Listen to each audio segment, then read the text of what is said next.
सभी बच्चों को गुड आफ्टरनून। आज सभी का स्वागत है आपके अपना सेंटर में।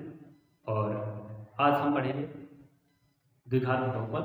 देखिए सभी लोग, सवाल हमारा है कि समीकरण x² - 7x + 12 = 0 के मूलों के व्युत्क्रमों का योगफल ज्ञात कीजिए। ठीक है, तो मूलों के व्युत्क्रमों का योगफल, तो सबसे पहले हमें मूल पता होने चाहिए। ठीक है, व्युत्क्रमों का योगफल निकालना है तो सबसे पहले हम मूल निकाल लेते हैं। ठीक है, तो मूल कैसे निकलेंगे, हमें पता होता है मूल क्या होते हैं, अल्फा और बीटा। अल्फा और बीटा होते हैं, तो इनको सबसे पहले क्या किया जाए, निकाला जाए। ठीक है, इन्हें निकालने के लिए क्या करेंगे, हम सबसे पहले इसके गुणनखंड करेंगे। क्या करेंगे, गुणनखंड करेंगे। तो गुणनखंड कर लेते हैं। देखिए क्या है हमारा सवाल, समीकरण को नोट करेंगे, x² - 7x + 12 = 0। अब देखो क्या होता है गुणनखंड में, प्रथम पद गुणे अंतिम पद। तो प्रथम पद में क्या है, 1 है और अंतिम पद 12 है, मतलब 12 है। तो 12 × 12। वैसे साधारणतया क्या करते हैं, जब आगे कोई संख्या नहीं देखते हैं तो सीधे इस 12 की ही क्या करते हैं, गुणनखंड करा लेते हैं। ठीक है,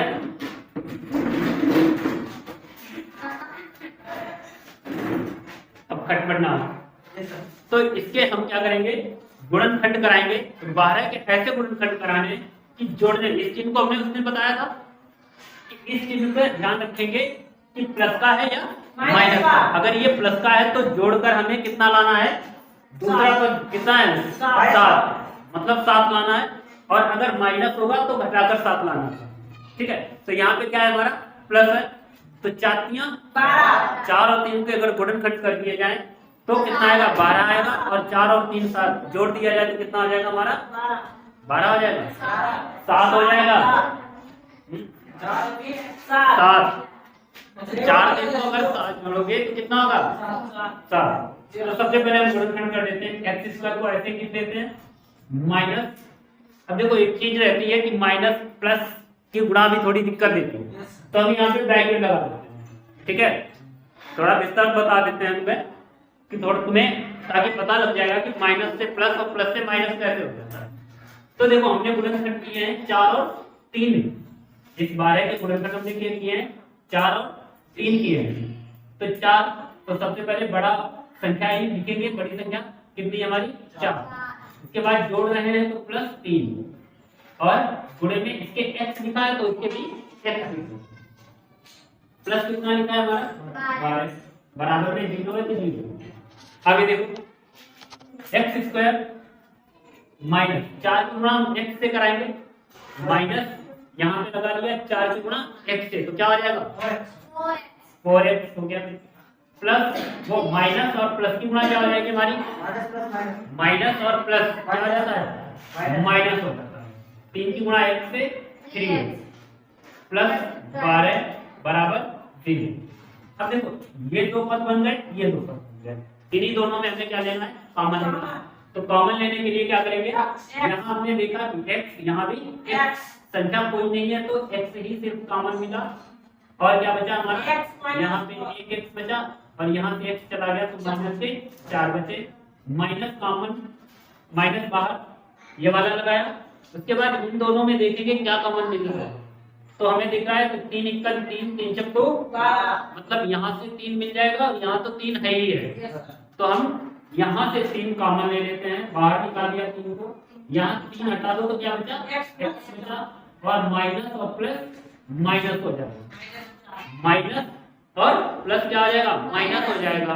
ठीक है, और 3 से 4 को जो कॉमन लिया उससे भाग देते हैं, उससे भाग देते हैं। तो 3 से 12 को भाग दोगे तो कितना आ जाएगा, 4 बराबर 0। अब देखो ये एक जैसा है दोनों पद, x - 4 x - 4 दोनों ब्रैकेट, तो इस ब्रैकेट को हम एक बार लिख देंगे x - 4। क्यों, क्योंकि दोनों में कॉमन है, यहाँ भी है और इधर भी, पद तो दो ही बने हैं, ये बन गया, ये बन गया, तो दोनों से हमें x - 4 कॉमन मिल रहा था तो हमने बाहर निकाल लिया। अब जो ब्रैकेट के बाहर लिखे थे उन दोनों को एक ब्रैकेट में लिख लो, कितना है हमारा, x - 3 बराबर 0, 2 निकल के आया। ठीक है, इनके क्या करेंगे हम, एक पहले ब्रैकेट के बराबर में 0, फिर दूसरे ब्रैकेट के बराबर में 0 रखेंगे। तो रखो क्या है हमारा x माइनस 4 बराबर 0, x माइनस 4 बराबर 0 लिखेंगे हम, और x माइनस 3 बराबर 0 लिखेंगे। ठीक है, इसका पक्षांतर कर दो।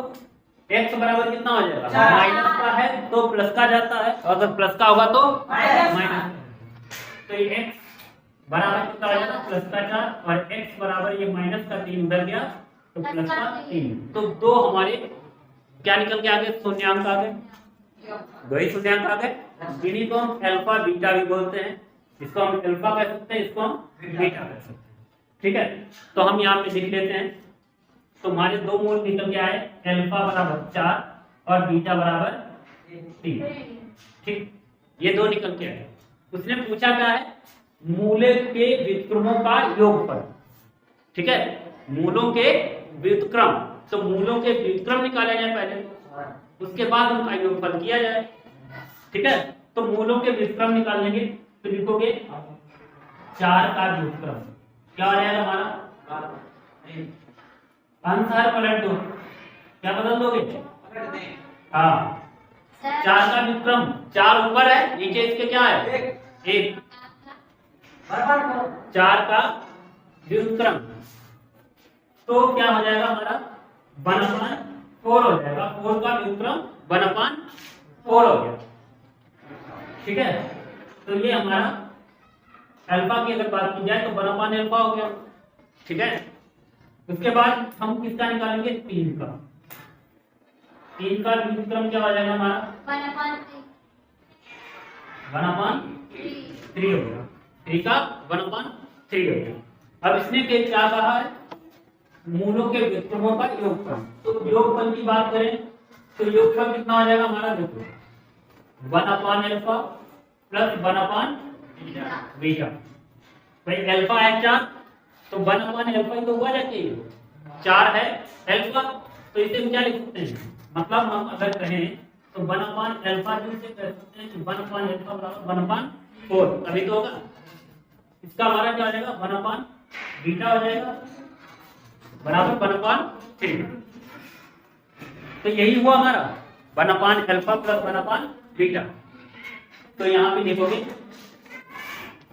ऐसे लिखिए, मूलों के व्युत्क्रमों का योगफल।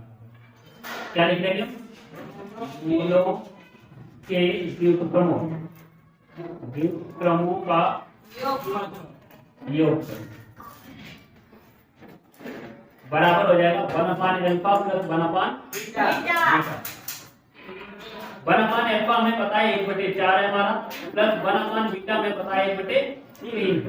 तो कितना आ जाएगा, दोनों के हर बराबर कराएंगे, 3 इक्कल 4 इक्कल 4 और 4 12, 4 3 जोड़ दो 12 में 12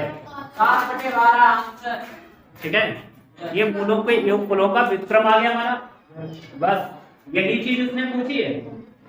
अगर यहीं पे एक चीज और पूछ देता कि मूलों के व्युत्क्रमों का गुणनफल भी ज्ञात करो, क्या ज्ञात करो, गुणनफल भी ज्ञात करते, तो हम इसी के आगे कर देते हैं, चलो बता दे देते हैं। क्या करेगा, मूलों के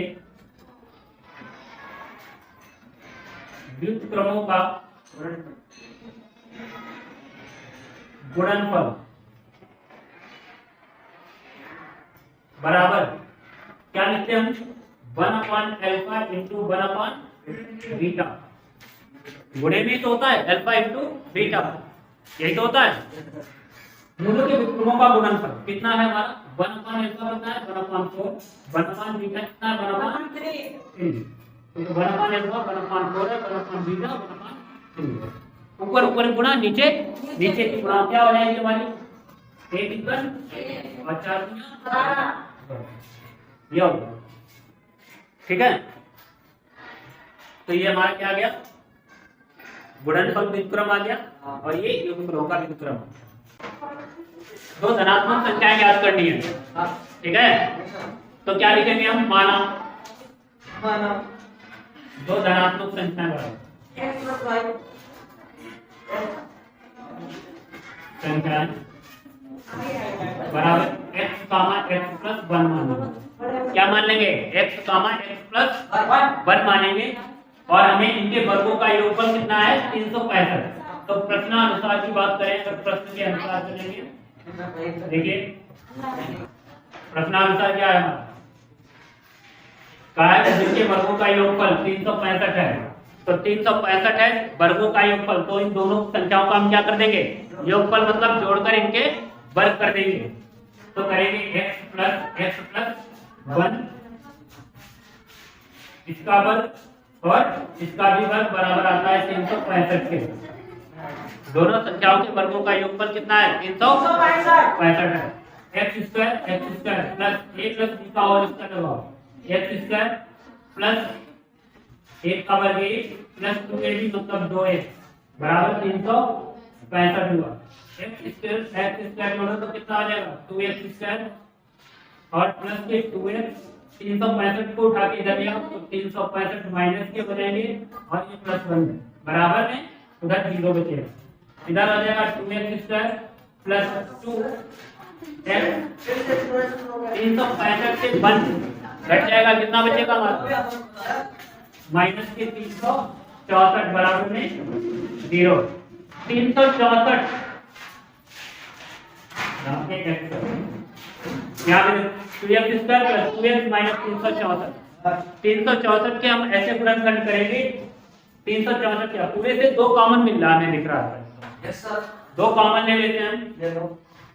यहाँ बचेगा x square plus x minus 2 common ले लो, 2 1 2 2 3 मतलब 1 बचेगा, 16 जाएगा, 2 8 16 2 2 4 बराबर में 0। 2 को उठा के उधर कर दो, x square plus x minus 82 बराबर 0। 2 उठा के उधर चला जाएगा, 0 हो जाएगा। अब 182 के गुणनखंड करो कि घटाने पर 1 आया और जो भी आएगा देखो कैसे करेंगे। 182 को हम यहाँ पे देखेंगे, ये देखेंगे हम 182 जो है हमारा 13 से कट जाएगा। सबसे पहले हम 13 से काट लेते हैं। 13 कितना बचा हमारा? 5 बचा, 52 हो गया। 13 चक्कू 52 हो जाएगा यहाँ पे, और ये 14 तो 13 और 14 हमारे 182 के गुणनखंड आ गए। इसके बाद हम क्या करेंगे? x स्क्वायर लिखेंगे प्लस के 13 है 14 सबसे पहले बड़ी संख्या लिखते हैं यहाँ की 14 माइनस यहाँ पे हमारा 13 माइनस 182 बराबर 0। कितना आ गया? इसके आगे तो देखेंगे हम इन दोनों में, और इन दोनों में जो कॉमन मिलेगा उसे हम लिख लेंगे। क्या मिलना है कॉमन? देखिए x कॉमन यहाँ से मिला और यहाँ से हमें x प्लस 14 बच जाएगा। यहाँ से हमें 13 कॉमन मिलेगा और 13 और x यहाँ बचेगा हमारा 14 बराबर 0। अब आगे देखेंगे x प्लस 14 एक बार लिख लेंगे और x माइनस 13 एक बार लिख लेंगे बराबर 0।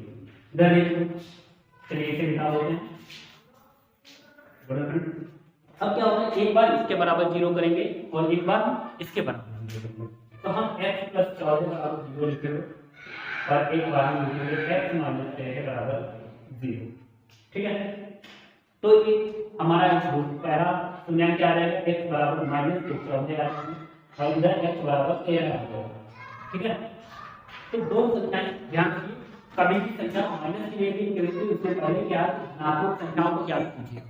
कैसी संख्याओं को ज्ञात करना है? तो धनात्मक संख्याएं, तो ये परिभाषित नहीं होगा, ये हमारा गलत है। तो x बराबर पहली संख्या हमारी 13 आ जाएगी।